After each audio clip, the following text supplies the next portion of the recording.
देश नीति, केवल सच्ची और पक्की खबरें। लोकसभा चुनाव में बीजेपी की कम हुई सीटों के अलावा एक और भी कारण है जिसकी वजह से बीजेपी हमेशा घबराई हुई रहती है।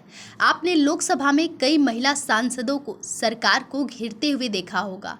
इन सांसदों में कुछ चेहरे नए भी हैं। आज के इस वीडियो में मैं उन महिला सांसदों के बारे में बताऊंगी जिन्होंने सत्ता में बैठी केंद्र सरकार की नींदें उड़ा दी है। 2024 के लोकसभा चुनाव में पश्चिम बंगाल के सीएम ममता बनर्जी ने कई महिलाओं को टिकट दिया था और टीएमसी के उन उम्मीदवारों ने अच्छे वोट के साथ चुनाव जीतने में सफल भी हुई। आज मैं उन सभी महिला सांसदों के बारे में बताऊंगी जिन्होंने अपने तीखे सवालों से सत्ता पक्ष की चिंता बढ़ा दी है। आपने महुआ मोइत्रा का नाम सुना होगा। ये टीएमसी की सांसद हैं। ये अपने बेबाक सवाल पूछने के अंदाज के लिए जानी जाती हैं। पश्चिम बंगाल के कृष्णानगर से यह दूसरी बार चुनाव जीती हैं। महुआ जब संसद में फैक्ट और आंकड़ों के साथ सवाल रखती है तो बीजेपी की नींद उड़ जाती है। आपने इनके कई भाषण सुने होंगे जिनमें ये आंकड़ों के साथ सरकार को घेरती हुई नजर आती हैं।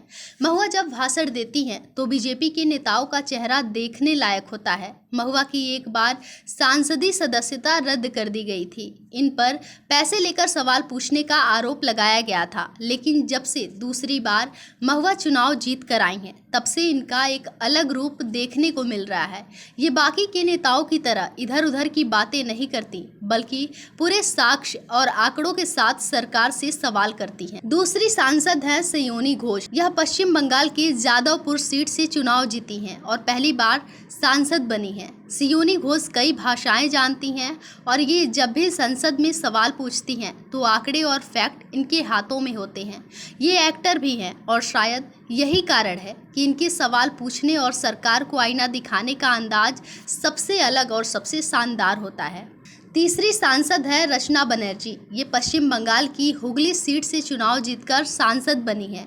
इन्होंने लोकसभा में जब अपना पहला भाषण दिया था तो किसान, पानी और खेतों की समस्याओं को उठाया था।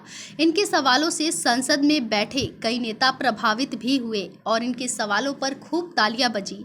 ये अपने सवालों से केंद्र में बैठी सरकार को घेरने में पीछे नहीं रहती हैं। चौथी सांसद जून मालिया। ये मेदिनीपुर सीट से चुनाव जीती हैं। ये बंगाली एक्ट्रेस भी हैं। ये अपने तीखे सवालों से आए दिन सरकार की काली करतूतों का पर्दाफाश करती हैं। ममता बनर्जी ने इस बार लोकसभा चुनाव में ज़्यादातर टिकट महिलाओं को दिया, जो अपनी बातों को सरकार हो या जनता सबके सामने बेबाकी से रखने में सक्षम है। ममता बनर्जी ने 2019 में भी कई नए चेहरों को मौका दिया था, जिसमें नुसरत जहां, मिनी चक्रवर्ती भी सांसद बनी। ममता बनर्जी इस देश में सबसे ज़्यादा महिलाओं को मौका देने वाली नेता हैं। ममता बनर्जी के कारण लोकसभा और विधानसभा में महिलाओं का प्रतिनिधित्व पहले की अपेक्षा काफ़ी बढ़ा है।